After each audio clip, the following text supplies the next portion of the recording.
বাড়িতে গিয়ে এডিট করে ভিডিও দিয়ে দেবো, রাতে প্রোগ্রামেরও ভিডিও করে দেবো। Welcome to মাহিজ new blog. আমরা যাচ্ছি আজকে ঘুরতে। আজকে 25শে বৈশাখ। 25শে বৈশাখে আমরা ঘুরতে বেরিয়েছি, তাই না? প্রোগ্রামে যাব, ঘুরবো টুরবো। তাহলে টোটোতে উঠে স্টার্ট করি। চলো, ফার্স্টে আমরা যাচ্ছি দাদার বাড়ি নিমন্ত্রণ খেতে, তারপর ওখান থেকে আমরা যাব প্রোগ্রাম দেখতে। তোর মায়ের ভয়েসগুলো কিছু কিছু থাকে, ভিডিওগুলো আছে দেখতে, ভিডিওগুলো এখন প্রোগ্রামে রবীন্দ্র জয়ন্তী প্রোগ্রামে। কোথায় জানো? কি ভবন? রবীন্দ্র ভবন। বালুরঘাটে রবীন্দ্র ভবনে যাচ্ছি। আমরা রবীন্দ্র ভবনে পৌঁছে গেছি। ভেতরে যে বিল্ডিংটা দেখছেন এটাই হলো, এখানেই হলে প্রোগ্রাম হবে। দিদি স্টুডেন্টরাই প্রোগ্রাম করবে, তার জন্য আমরা একটু তাড়াতাড়ি এসেছি। আর প্রোগ্রাম শুরু হবে 6টায়, তবে এখনও অনেক টাইম আছে, তার জন্য এখানে কিছুক্ষণ দাঁড়িয়ে ফটো সেশন করলাম। চল ঢোক, ওই যে মাম্মানি ঢুকছে, চল। রাগ করে না, ওই যে মাম্মানিও যাচ্ছে, চল আয় আয়।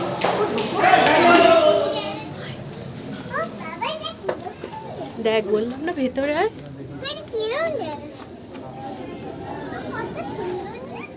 হলে কিন্তু অনেক লোকই চলে এসেছে, তবে প্রোগ্রাম শুরু হতে এখনও কিছু সময় বাকি আছে। এখানে শুধু নাচই হবে না, তার সাথে রবীন্দ্রসঙ্গীত, আবৃত্তি সব রকমের অনুষ্ঠানই হবে, তার জন্য অনেকেই এসছে। আর মাহি কিন্তু এখানে এসে খুব মজা পেয়েছে, কারণ এরকম হলেও ফার্স্ট টাইমই আসলো।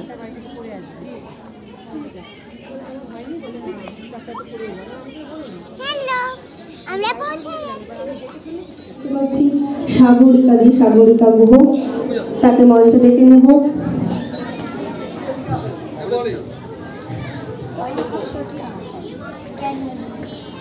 এবং আরো যদি কেউ থাকেন যারা পুষ্পার্ঘ্য প্রদান করতে চান, তাদের মঞ্চে আসতে অনুরোধ জানাই।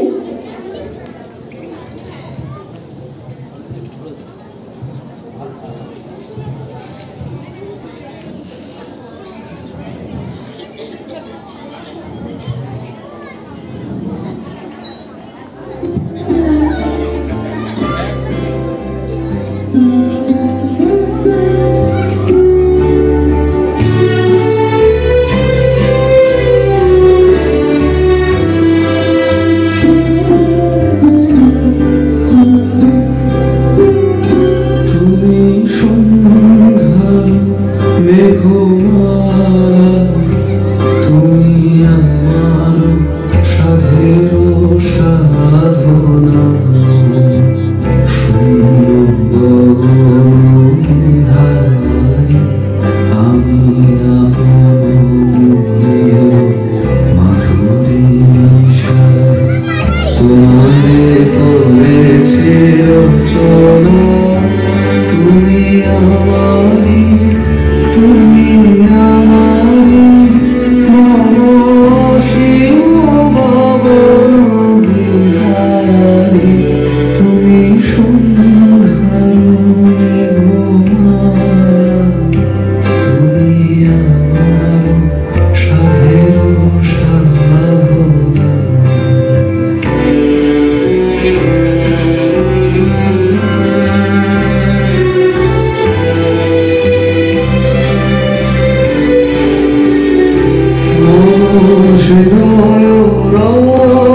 প্রোগ্রাম শেষ, সবার পারফরমেন্সই খুব ভালো হয়েছে, মাহিও খুব এনজয় করেছে। তবে এত পারফরমেন্স দেখানো সম্ভব হয়নি, তাই দিদির যে স্টুডেন্টরা দুটো নাচ এখানে করেছে সেই দুটো নাচই আপনাদেরকে দেখালাম। কেমন হয়েছে অবশ্যই কমেন্টস করে জানাবেন। এইবার মাহির জন্য যাব নূপুর কিনতে, ও নাচ শিখবে, ওর খুব পছন্দ হয়েছে। এবার ঘুঙুরের দোকানে এসেছি, ঘুঙুর কিনে নিয়ে তারপরে বাড়ি ফিরব। আজকের দিনটা দিদি বৌদি সবার সাথে ভালো করে মজা করেই কাটলো। এখন বাড়ির দিকে যাব, ঘড়িতে 9টা বেজে গেছে। মাহিও কিন্তু খুব মজা করে কাটিয়েছে, ওখানেও ওর ছোট অনেক বন্ধু জোগাড় হয়ে গেছিলো যারা নাচ করতে এসেছিল। আমার এই ভিডিওটা কেমন লাগলো অবশ্যই আমাকে কমেন্টস করে জানাবেন। তার সাথে ভিডিওটাকে লাইক করবেন, শেয়ার করবেন, আর আমার চ্যানেলটিকে অবশ্যই সাবস্ক্রাইব করে রাখবেন নতুন নতুন ভিডিও পাওয়ার জন্য। আপনারা সবাই সুস্থ থাকবেন, ভালো থাকবেন।